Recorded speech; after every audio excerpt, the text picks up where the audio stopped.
It's Monday, October 7. This is the news on PBCJ. I am Simone Absalom.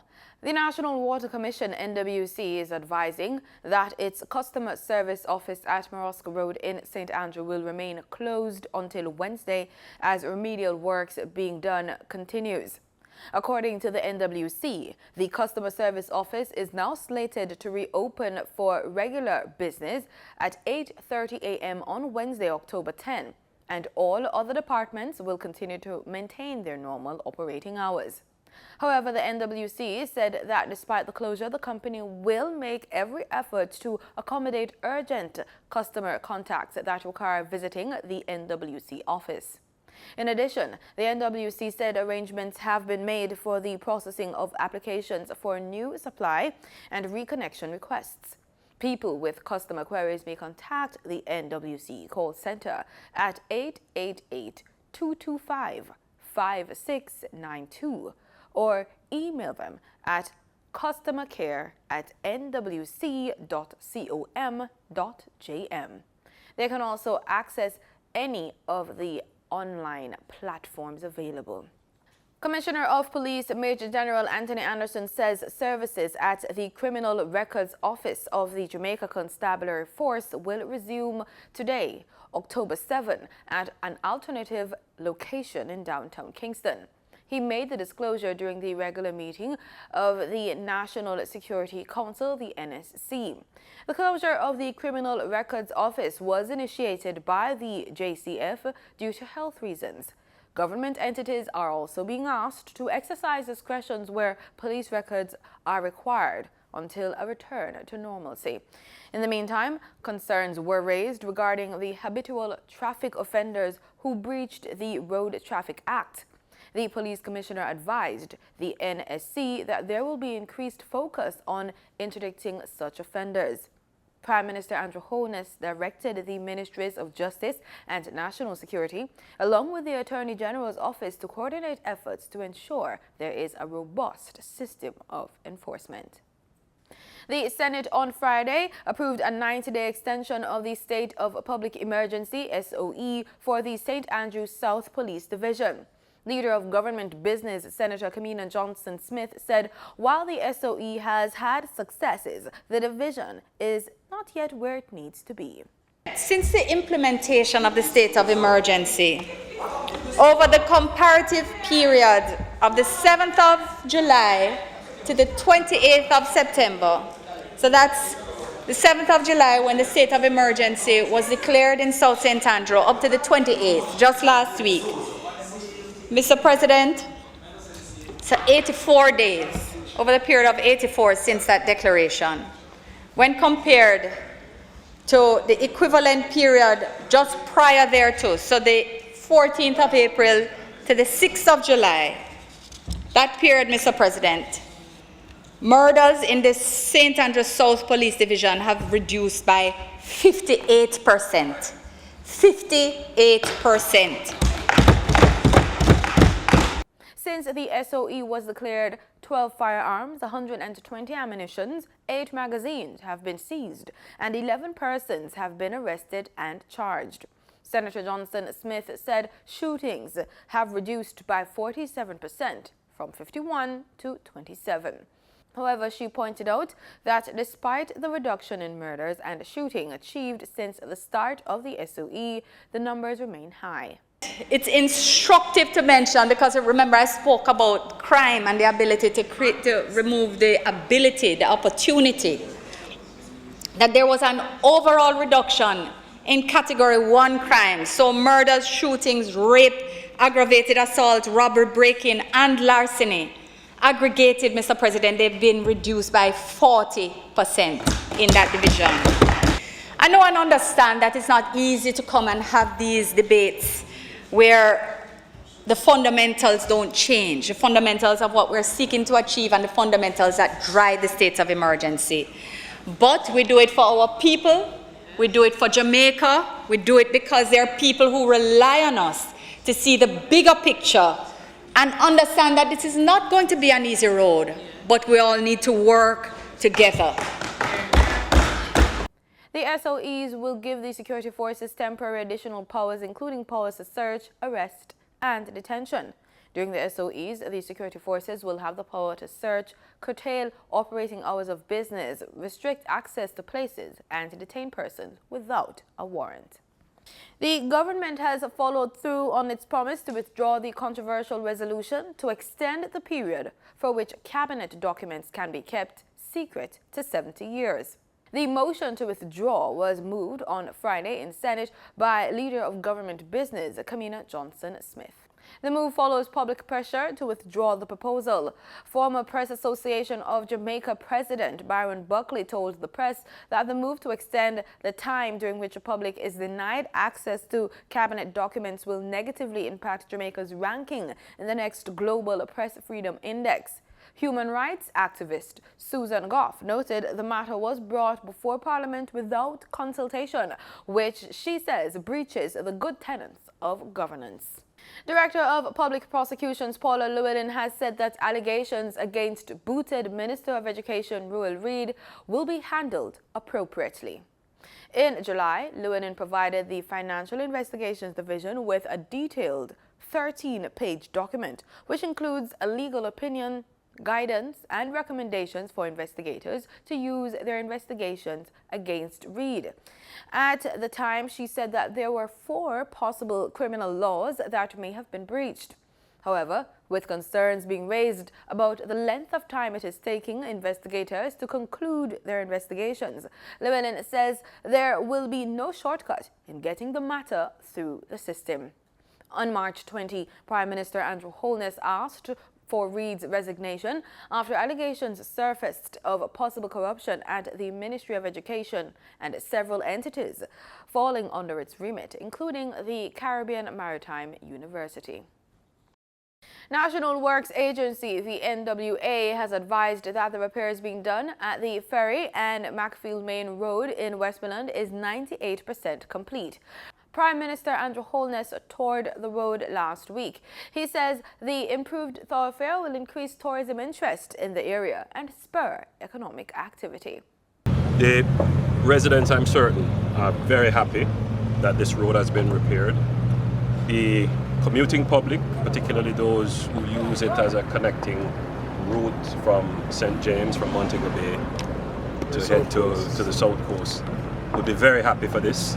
According to the Prime Minister, a major road challenge the project faced was that the settlement pattern was not in line with stipulated building regulations. So when it comes to expand the road, there would be challenges. And we have had to purchase many properties along the road. And I express my gratitude to those who have been affected. They have been very patient. We would have seen in the papers where some residents complained. I read their complaints and I had a long discussion with the NWA, and we made sure that where compensation was necessary, that it was done. In the meantime, Prime Minister Andrew Holness also assured residents that he will ensure that the government agencies are working in concert to ensure the newly built roads are not destroyed to install needed amenities. Residents have been complaining. I've got some complaints about the immediate digging up of the road for NWC meter connections, water connections. Those I will have a word with the NWA and the NWC to make sure that the surface that we have just laid down is not destroyed. But generally, I think the people of Westmoreland, particularly the communities along this road, are very happy. It will increase commerce, it will increase the comfort of travel, and I think it will also spur economic development. Flavocure LLC, a drug company founded by renowned Jamaican scientist Dr. Henry Lowe, received its second orphan drug approval from the United States Food and Drug Administration in late September for Caflanon, which treats pancreatic cancer. The process towards commercialization of the drug requires years of clinical trials, which Dr. Lowe, the executive chairman of Flavocure, estimates will cost up to $2 billion. The cannabis researcher says he's looking to various sources for financing. Flavocure has also developed other therapeutic molecules which use cannabis flavonoid derivatives in the treatment of aggressive forms of cancer, such as pancreatic and brain cancer. In regional news, the Law Association of Trinidad and Tobago has filed its lawsuit against Prime Minister Dr. Keith Rowley over his decision to reject its investigation into misconduct allegations leveled against embattled Chief Justice Ivor Archie. The association's legal team filed its judicial review application in the High Court Registry at the Hall of Justice in Port of Spain Thursday afternoon. The LAT is seeking a series of declarations over the Prime Minister's handling of a report that recommended that he exercise his discretion under Section 137 of the Constitution to advise President Ptolemy Weeks to investigate allegations against Archie by commencing impeachment proceedings against him. The Law Association argues that Rowley's decision was illegal, irrational, unreasonable, and made in bad faith. And it's asking the court to issue an order quashing his decision and compelling him to reconsider it. The Law Association had investigated allegations that Archie had discussed security arrangements for judges with a friend and attempted to fast-track Housing Development Corporation applications for various people.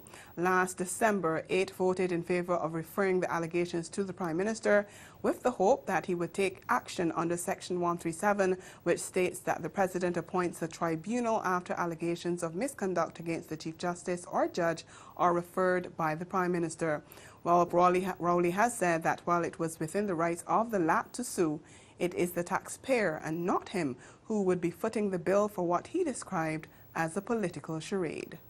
In the Bahamas, a historic suite of environmental legislation has been tabled in Parliament. Theo Seeley of Eyewitness News reports. On the heels of mounting concern following a major oil spill in the northern Bahamas and years of incessant oil leaks at Clifton Pier, Debbie Deal, who serves as environmental chair for the Bahamas Chamber of Commerce, and Bahamas National Trust Executive Director Eric Carey say the bills are a long time coming. This is something that he has been talking about and trying to push for many, many years. So the timing, sometimes things just take longer. Yes, I think it will have a positive impact. It certainly empowers the minister now to be able to manage the environment with legislative responsibility. Deal anticipates that the new legislation will better regulate mega developments which potentially threaten our natural resources. It's very detailed as to how things have to be done. And if we follow the rules in this new document, and if we can have even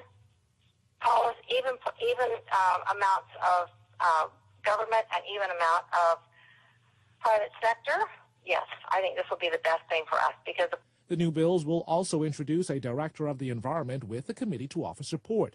While in support of this, Re-Earth Bahamas Representative Sam Duncombe says she was hopeful that environmental groups would have been consulted before the bills were tabled. And coming from a minister that before he was a minister was an activist and was very much in favor of transparency and public consultation, etc., to be in this position and to not provide the documents to the public, not just the environmental community, to the public at large, it's just hypocritical. We've not had the time to properly consult the bill, to offer our opinions and suggestions in terms of what's in the bill.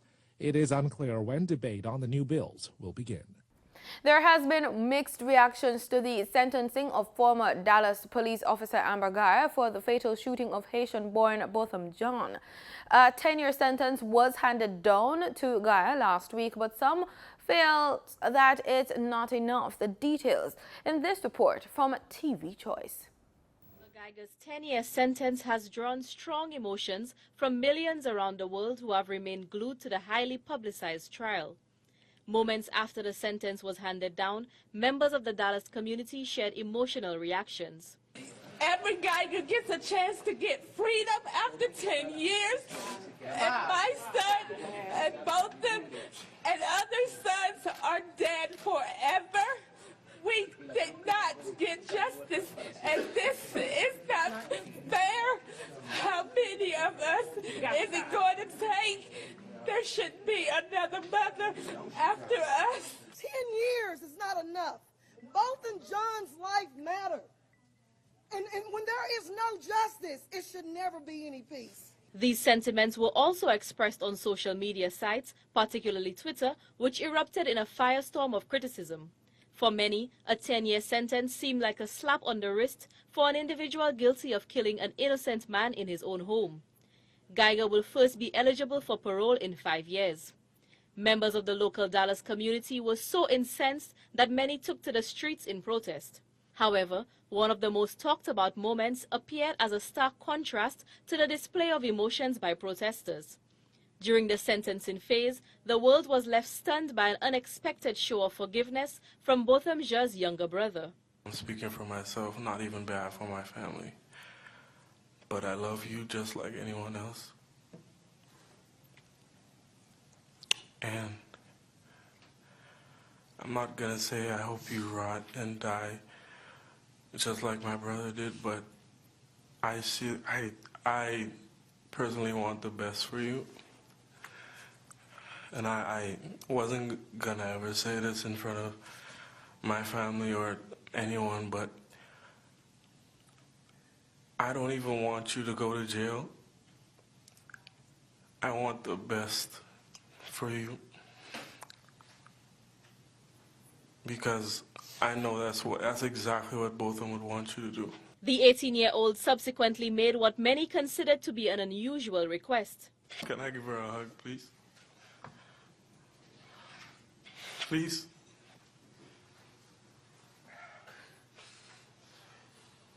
The scene drew mixed reactions, with many applauding the younger Jeu's act of kindness, while many seemed to disagree with this approach.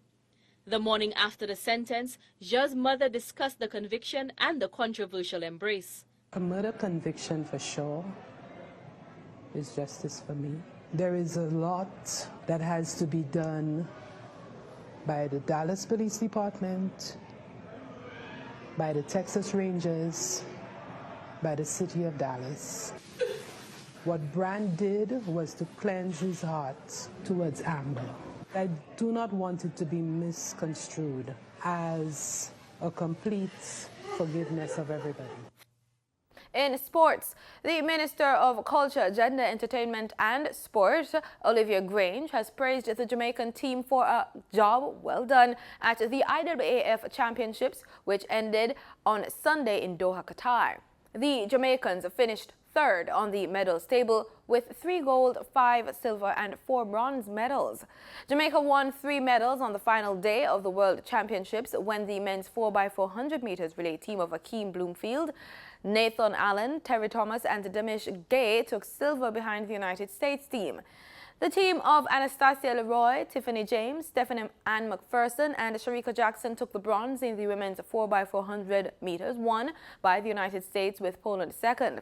And Danielle Williams took the bronze in the 100-meter hurdles with Janique Brown placing 7th. Overall, Jamaican athletes won 12 medals across disciplines in the track and field. And that's the news on PBCJ. I am Simone Absalom. Pleasant viewing.